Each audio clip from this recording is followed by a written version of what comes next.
अबे मूर्खों, हिंदुस्तान को बर्बाद करने के लिए क्यों तुले हो? बहुत मुश्किल से आज़ादी मिली थी हमें। सीजेपी के जन्मदाता सीजेआई, कॉकरोच जनता पार्टी के जन्मदाता सीजेआई यानी चीफ जस्टिस ऑफ इंडिया, जिनके एक बयान के बाद इस पार्टी का जन्म हुआ। और ये बात है 15 मई 2026 की। सीजेआई द्वारा दिए गए उस बयान के बाद जब इस पार्टी का उदय हुआ सोशल मीडिया पर, तब से लेकर के पूरे देश में हंगामा बरपा। अभिजीत दीपके अमेरिका से भारत आया, उसके बाद लगातार पूरे देश के अंदर वो जगह जगह उन्होंने प्रदर्शन किया। उन्होंने धर्मेंद्र प्रधान के इस्तीफे की मांग की। नीट परीक्षा को लेकर के जो धांधली हुई, लगभग 20 से ज़्यादा बच्चों ने सुसाइड किया, अपनी जान दे दी परीक्षा रद्द होने के कारण। और जब दोबारा परीक्षा फिर से आयोजित की गई, दूसरी तारीख दी गई और वो आज एग्ज़ाम भी हो गया है, उसका रिज़ल्ट भी आ गया, लेकिन 2 लाख बच्चे जो पहले परीक्षा में बैठे थे, यानी 22 लाख बच्चों ने पहली बार एग्ज़ाम दिया था, इस बार मात्र 20 लाख के लगभग बच्चों ने ये नीट का एग्ज़ाम दिया, यानी 2 लाख बच्चे गायब थे। 2 लाख बच्चों ने एग्ज़ाम नहीं दिया। और इसके अलावा 20 से ज़्यादा बच्चों ने आत्महत्याएं कर ली। यह विवाद थमने का नाम नहीं ले रहा है। और जंतर मंतर पर जो अभी हंगामा हुआ, जिस तरह से जब उनकी बात नहीं सुनी गई, सोनम वांगचुक जो कि भूख हड़ताल पर 22 दिन से बैठे हुए थे, उन्हें ज़बरदस्ती वहाँ से उठा करके हॉस्पिटल में डाला गया। और वहाँ पर उनको उठाने के बाद जिस तरह से वहाँ प्रदर्शनकारियों पर, यानी धरना स्थल पर जो जंतर मंतर पर पूरे देश के युवा बैठे थे, उन पर जो कोहराम मचाया गया, उन पर जो लाठी चार्ज किया गया, यहाँ तक कि 2 साल की एक बच्ची जो पिता से बिछड़ जाती है और करा रही है, रो रही है, चिल्ला रही है कि मेरे पिताजी को मत लेके जाइए, मेरे पिताजी को छोड़ दीजिए। और उस पिता का सिर्फ इतना दोष था, उसने दिल्ली पुलिस को सिर्फ थैंक यू कहा। थैंक यू उनको लगा हमें टोंट मारा है, चाहे टोंट ही सही, लेकिन क्या इतनी बेरहमी एक इंसानियत में हो सकती है? क्या एक सरकार इतनी बेरहमी दिखा सकती है कि 2 साल की बच्ची से उसके पिता को खींच करके अलग ले जा करके उन्हें हिरासत में लिया जाता है और बच्ची रो रही है, बिलख रही है। कई अन्य जो नाबालिग लड़कियां थी और लड़के थे, उनके खन खप्पर तोड़ दिए गए, खून बहाया गया, सर से खून बह रहा था, किसी के नाक से खून बह रहा था, किसी के हाथ तोड़े गए, किसी के पैर तोड़े गए। ऐसा कोहराम शायद ही कभी भारत के इतिहास में, आज़ाद भारत के इतिहास में कभी हुआ हो। हाँ, अंग्रेज़ों के टाइम पर भी शायद इतनी बर्बरता नहीं की गई होगी। इतना ही नहीं, मुग़ल शासकों ने भी इतना अत्याचार जनता के ऊपर नहीं किया है। आज जब हम कहते हैं कि हम आज़ाद हिंदुस्तान में रहते हैं, वहाँ पर अगर इस तरह की बर्बरता हो रही है, इस तरह से कोहराम मचाया जा रहा है आम जनता के ऊपर जो कि न्याय मांग रहे हैं, ये कौन लोग हैं? ये वो लोग हैं जो खुद बेरोजगारी का शिकार है, जो धांधली का शिकार है, जो सरकार के भ्रष्टाचार का शिकार है। वो लोग अपनी आवाज़ उठा रहे हैं और शांतिपूर्ण तरीके से भूख हड़ताल में बैठ करके बड़े शांतिपूर्ण ढंग से अपना धरना प्रदर्शन कर रहे हैं। उसके बावजूद भी उनकी ज़बान बंद करने के लिए पुलिस का सहारा लिया जाता है। और पुलिस का सहारा तो फिर भी ठीक है, लेकिन वहाँ पर जिस तरह से इस सरकार का एक रौद्र रूप बाहर आया है, एक खतरनाक चेहरा बाहर आया है कि इस भीड़ के अंदर जो लाठी चार्ज करने वाले लोग थे, वो सिर्फ पुलिस वाले नहीं थे, वहाँ पर भारतीय जनता पार्टी और आरएसएस के गुंडे भी अंदर थे और उनकी तादाद पुलिस वालों से भी ज़्यादा थी। वो जब पूरी तरह से बेनकाब हुए, उनको पूछा गया कि आप कौन हो, आपके पास क्या आइडेंटिटी है? आपके पास वर्दी नहीं है, आपके पास कोई नेम प्लेट नहीं है, और कोई तो सादी वर्दी में भी थे। उनको जब पूछा गया तो उनके पास कोई जवाब नहीं था। उनके हाथ में लठ थे, और ये लठ सिर्फ आरएसएस वालों के पास थे।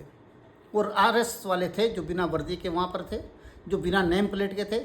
उनको सुनियोजित तरीके से वहाँ पर भेजा गया था इन प्रदर्शनकारियों को मारने के लिए, पीटने के लिए और उनको खून खराबा करने के लिए। तो अगर सरकार ही इस अत्याचार पर उतर जाए, सरकार के लोग ही गैर कानूनी तरीके से काम करने लग जाए, तो इसका मतलब है कि जनता को मजबूर कर रहे हैं कि वो आक्रोशित होकर के पलटवार करें। और आपने देखा होगा, क्योंकि जब अति हो जाती है, जब अपनी जान पर नौबत आ जाती है, तब कई वहाँ पर जो प्रदर्शनकारी थे उनको जब पीटा जा रहा था, उन्होंने कहा कि इतना नहीं और पीटिए, आप हमारी आवाज़ को नहीं दबा सकते, आप गोली चला दीजिए। कितना मारोगे और किस किस को मारोगे?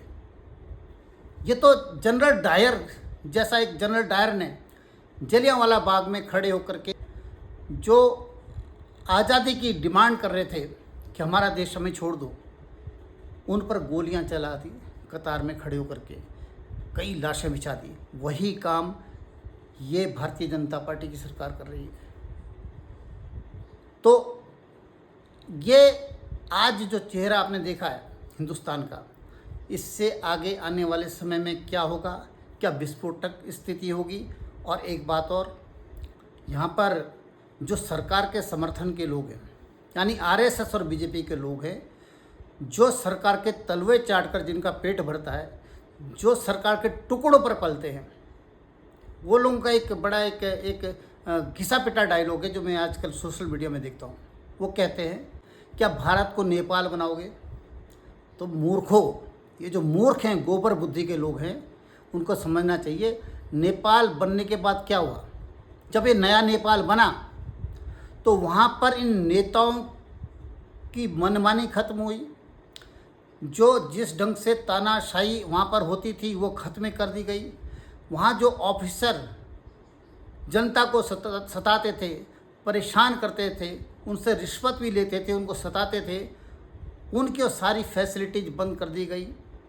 सारी सुविधाएं जो एक आम नागरिक के लिए है, वही सुविधाएं आज वहाँ की सरकार में जो मंत्री तक हैं उनके लिए भी वही सुविधाएं हैं। तो क्या आप नहीं चाहते हो कि ये जो लुटेरे बैठे हुए हैं संसद के अंदर, सरकार के अंदर खास करके, जिस तरह से निचोड़ रहे हैं पूरी जनता को, अगर उनके अधिकार कम करके वो लाभ अगर जनता को मिले, तो मूर्खों, तुम नहीं चाहते हो कि ऐसा भारत बने, नेपाल जैसा भारत बने? या तुम ये चाहते हो कि जो लूट खसोट यहाँ हो रही है, कि पूरा हिंदुस्तान की जो सारी कमाई है टैक्स पेयरों की, वो सारी के सारी दो गुजराती दो और गुजरातियों को दे रहे हैं, यानी 4 गुजरातियों की चौकड़ी इस हिंदुस्तान पर राज कर रही है। और तुम जैसे मूर्ख लोग तालियां पीटते हैं, वाहवाही करते हैं।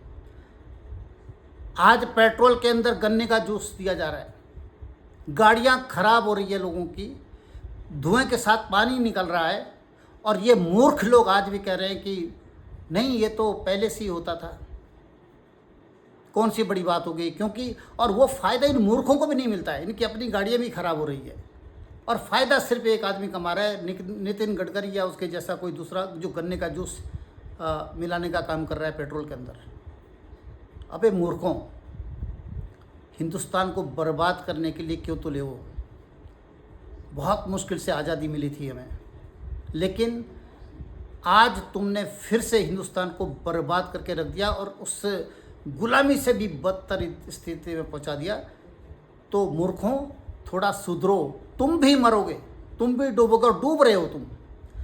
तुम्हारे पास कुछ नहीं है, तुम्हारी औकात सिर्फ एक झंडा उठाने की है, और भरपेट खाना खाने के लिए तुमको 2 टुकड़े मिलते हैं, उस पर तुम काम करते हो, इस पर चिल्लाते हो। और जो कामयाब लोग हैं वो सरकार के आगे पीछे नहीं घूमते हैं, इनके नारेबाजी नहीं करते हैं। इससे भ्रष्ट सरकार, इस दुराचारी सरकार और इस बेरहम सरकार, इस हिटलर शाही के पीछे अपना सर नहीं झुकाते, उनके आगे घुटने नहीं टेकते हैं, वो देश के लिए काम करें।